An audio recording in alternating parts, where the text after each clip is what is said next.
السلام عليكم ورحمة الله وبركاته. ازيكم حبايبي عاملين ايه؟ يا رب دايما تكونوا بألف خير.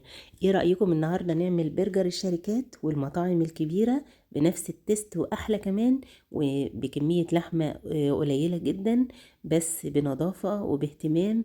وكمان هنعمله بشكل اقتصادي، من كمية لحمة قليلة جدا هنعمل الكمية الحلوة دي، وهيطلع معانا ما شاء الله تبارك الرحمن حجمه كبير زي ما احنا شايفين.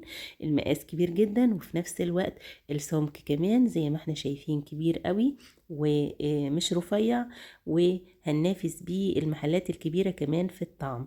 يلا نسمي بالرحمن وندخل نشوف البرجر بتاعنا الاقتصادي النهاردة عملناه ازاي. هنجيب الكبة بتاعتنا وننزل فيها بحبتين كبار من البصل. هنبتدي نفرمه، البصل عندك احمر ابيض زي ما تحبي، المتوفر عندك مش هيفرق في الطعم. هنبتدي نفرمه فرم ناعم جدا زي ما احنا شايفين، عايزاه كده شبه البيوريه كده ناعم. هنبتدي بقى نجيب نص كيلو من اللحمة المفرومة، ننزل عليها بالبصل بتاعنا زي ما هو كده بدون ما نصفيه من المية بتاعته. انا عايزاه بالمية بتاعته عشان يبقى كل التست موجود. هننزل بقى بمكون كده بيخلي اللحمة بتاعتنا ما تكشش. هننزل بمعلقتين اتنين من الدوش او الدهن على اللحمة المفرومة بتاعنا. المكون بقى اللي هيزود الكمية وهيمص او هيمتص المية الموجودة في البصل، وهو كوباية من الفول الصويا. انا فرمته كده في الكبة علشان يبقى بودر ويمتص معايا السوائل اللي موجودة في البصل. هنبتدي ننزل بملح وفلفل وكمان هيل باودر، وهننزل برشة كده من التوم البودر والبصل البودر. هنبتدي بقى نعجن المكونات بتاعتنا كلها بالايد كده مع بعض لحد ما تتداخل في بعضها زي ما احنا شايفين. طب هي كده لسه يعني مفرولة، عجينة مفرولة وممكن تتفكك مني وانا بعملها بسويها.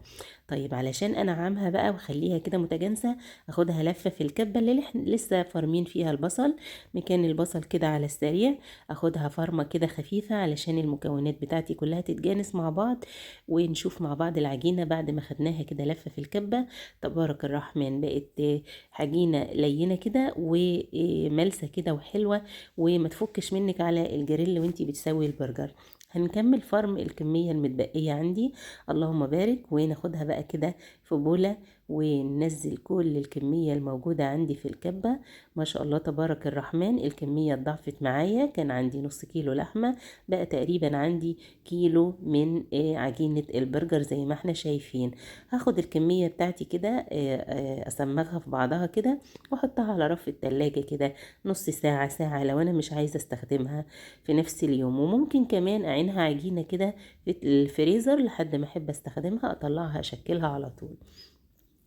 بس انا هشكلها على طول. النهارده جبت المكبس بتاعي وهبتدي قطعت اكياس كده من اكياس التخزين بتاع التلاجة.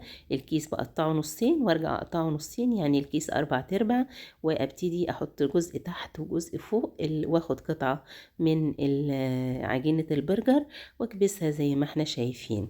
ما شاء الله المكبس حلاوته انه بيديكي التبصيمة الجميلة دي، تبارك الرحمن. شايفين معايا شكلها حلو جدا، بيديله تبصيمة من فوق ومن تحت، وكمان بيبقى الشكل كله موحد والمقاس كله موحد. هقولك لو مش عندك المكبس بتاع البرجر ممكن تستخدمي ايه. ممكن تستخدمي مثلا غطا برطمان عندك يكون بنفس الشكل كده قد مكبس البرجر، وتشوفي المقاس اللي انت عايزاه. اكيد عندك برطمانات كتير تختاري منهم المقاس اللي انت عايزاه، بس يفضل وانت بتعملي حجم البرجر تراعي حجم الخبز اللي انتي هتاكليه فيه. يعني لو رغيف الكايزر بتاعك صغير تخلي البرجر اكبر منه سنة، لو هو كبير تخليه برضو اكبر منه سنة، لان اللحمة مهما كانت علشان بيبقى فيها نسبة دهون فبتكش مننا ولو شوية صغيرين. فاحنا عايزين مقاس وحدة البرجر تبقى مش مختفية كده جوه الساندوتش، ويبقى مليان لحروفه كده بالبرجر. ما شاء الله تبارك الرحمن. وكمان لو مش عندك غطا برطمان تقدري تتصرفي، لو عندك علبة جبنة نستون او اللي هي الجبنة المثلثات بتبقى برضو مستديرة كده وتنفع جدا. هتحطي فيها جزء من الكيس البلاستيك وتحطي عليه كرة من اللحمة او عجينة البرجر، وبرضو تطبقي عليها الكيس التاني وتسويها وتظبطيها بايدك، هتطلع معاكي تحفة. اللهم بارك. شايفين حجم البرجر انا عندي المكبس المقاس بتاعه كبير جدا، فبيطلع معايا وحدة البرجر شكلها كبير زي ما احنا شايفين. تبارك الرحمن. صغريها بقى او كبريها، وممكن تقسمي عجينة البرجر من البداية لعدد الكرات اللي انت عايزاها، او على قد السندوتشات اللي انت عايزاها. انا حابة الحجم يكون كبير كده، وكمان ما يكونش رفيع، يعني عايزة السمك كمان يكون تخين، علشان اللي ياكل يقدر يشبع، ويبقى الرغيف او وحدة الساندوتش الكايزر مشبع جدا وكده. يعني اللي ياكل يحس ان هو اكل زي ما بياكل بره بالظبط. تبارك الرحمن. انا ما شاء الله تبارك الرحمن عملت الكمية، عملت كده حوالي 6 وحدات بالمقاس الكبير زي ما احنا شايفين. شايفين شكله حلو قوي، متبصم كويس جدا، وكمان المقاسات موحدة زي ما احنا شايفين. انا طبعا قبل كده كنت بعمل من غير مكبس، بس بصراحة حبيت شكل المكبس في تبسيط البرجر زي ما احنا شايفين. خلصت الكمية كلها كده علشان ما اطولش عليكم الفيديو، وهاخده بقى ابيته في التلاجة في الفريزر علشان يتجمد معايا. وممكن تفرزيه بقى زي ما هو كده، ولما يتجمد معاكي تقدري تفكيه. شايفين سمكه تبارك الرحمن كبير جدا، والسمك بتاعه عريض. هاخده ابيته في الفريزر زي ما قلت معاكم ليلة كاملة، وممكن تسويه على طول، لكن انا بحب ابيته احضره قبلها بيوم. شايفين تبارك الرحمن بعد ما تفرز معايا بقى متماسك، واقدر كده اخرجه من الكيس بمنتهى السهولة وامسكه واتحكم فيه. سمكه حلو جدا، ارتفاعه عالي، يعني فيه كمية كويسة من اللحمة. وعلى فكرة الفول الصويا لو انتي خايفة منه، وفي ناس بتقول ان هو يعني مش صحي قوي بالنسبة للأولاد الذكور، لكن احنا مش بناكله كل يوم. وكمان اللعيبة بتاع اللي بيروحوا الجيم او الرياضيين بياخدوا حليب الصويا، وهو يعني احنا نقدر ناخد كل حاجة في الحياة يعني باعتدال، ما نقدرش نكتر من كل حاجة. انتي هتعملي لهم البرجر مرة في الشهر او مرتين، مش هيلحق يأثر. بتشيلي بقى الكمية بتاعتك زي ما هي كده بعد ما تجمديها. انتي بتجمديه وهو مفرود على صينية. بعد كده اول ما يتجمد بتقدري تشيليه في كيس تلاجة، وتشيليه في الفريزر لوقت ما تحبي تستخدميه، او تشيليه في علبة تلاجة. انا النهاردة بقى هسويه معاكم ده تاني يوم. قطعت فلفل كده، وترنشات من الطماطم، وترنشات من البصل، وتعالوا نشوف هنسوي البرجر بتاعنا ازاي النهاردة، وهيطلع معانا تحفة زي افخم المحلات اللي بتعمل سندوتشات البرجر. هناخد البصل بس في البداية كده. الترنشات اللي انا عملته، انا جبت البصل الابيض قطعته كده بالمبشرة ترنشات رفيعة.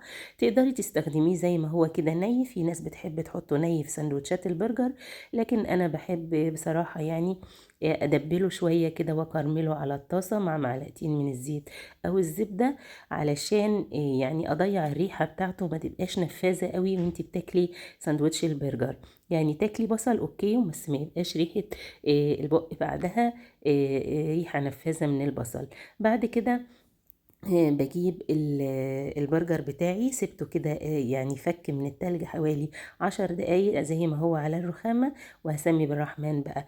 خدت الزيت اللي كان متبقي من كرملة البصل، حطيته على طاسة تانية وسبته يسخن، ونزلت بقى بالبرجر بتاعي اللهم بارك. واسيبه بقى مقلبوش خالص على الوش التاني الا لما يحمر من تحت، علشان يعني يستوي معايا كويس، وفي نفس الوقت اضمن ان هو ما يفكش مني. وطبعا احنا شايفين، والتجربة خير دليل، ان هو ما بيفكش ولا حاجة. هو ما تفكريش خالص ان الفول الصويا ممكن يخليه يفك، هو بيكتر الكمية مش اكتر. تعالوا بقى نشوف النتيجة تبارك الرحمن. قد ايه البرجر بتاعي طري جدا وجوسي، مش ناشف. شايفين ما شاء الله مليان بالعصارة ازاي، مع انه مستوي جدا، وما شاء الله طري طراوة مفيش بعد كده. نسمي بالرحمن وندوق الطعم كمان. ما شاء الله اللهم بارك. البهارات مظبوطة جدا، طعمه حلو قوي، بالرغم ان انا ما حطيتلوش بهارات البرجر الجاهزة. انا اعتمدت على البهارات بتاعتي اللي انا بشكلها وبحطها. وطالع معايا طعمه مميز جدا. هنعمل الساندوتش بتاعنا بقى ونسميه بالرحمن كده، ونجيب الخبز بتاع الكايزر بتاعنا وننزل عليه بالصوص الموجود عندي. انا كان عندي بس كاتشب، حطيته وحطيت واحدة البرجر وعليه كده ترانشات الطماطم، واحدة كبيرة كده مقطعاها، وكمان الخس، ونزلت عليه كمان بالبطاطس، وكده قفلت الساندوتش بتاعي. اللهم بارك. تقدري بقى تحطي جبنة امريكي لو عندك، تقدري تحطي اي صوص مستردة او مايونيز، اي صوصات بتفضليها هتضيفيها. والصوصات دي والأطعمة كلها على حسب ذوق كل واحد هياكل. نقدر كمان نحط جنبه كده شوية من البطاطس المحمرة، أنا بحب أحطه في الساندوتش علشان يبقى متكامل. بحط كام قطعة من البطاطس، وكمان أحط جنبه كده شوية كمان من البطاطس، وكأنك جايبة الساندوتش من بره، من المطاعم الكبيرة بتاعة البرجر. ما شاء الله. وهعمل واحد تاني، عملت واحد تاني زي ما احنا شايفين كده، شكله بيتكلم عن نفسه، ومش قادرة اوصف لكم الطعم. تبارك الرحمن.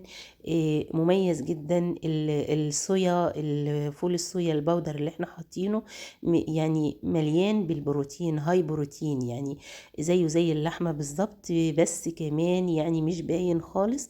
وكمان ساندوتش البرجر شكله حلو يفتح النفس، بدل ما تروحي تجيبي الساندوتش من بره ب120 130 وهتأكلي عيلتك ب500 600، تقدري تعملي ب200 جنيه لحمة. مكونات بسيطة من البيت وشوية توابل، أحلى سندوتشات برجر بالهنا والشفا على قلبك. جربي الوصفة وما تنسينيش من اللايك والشير.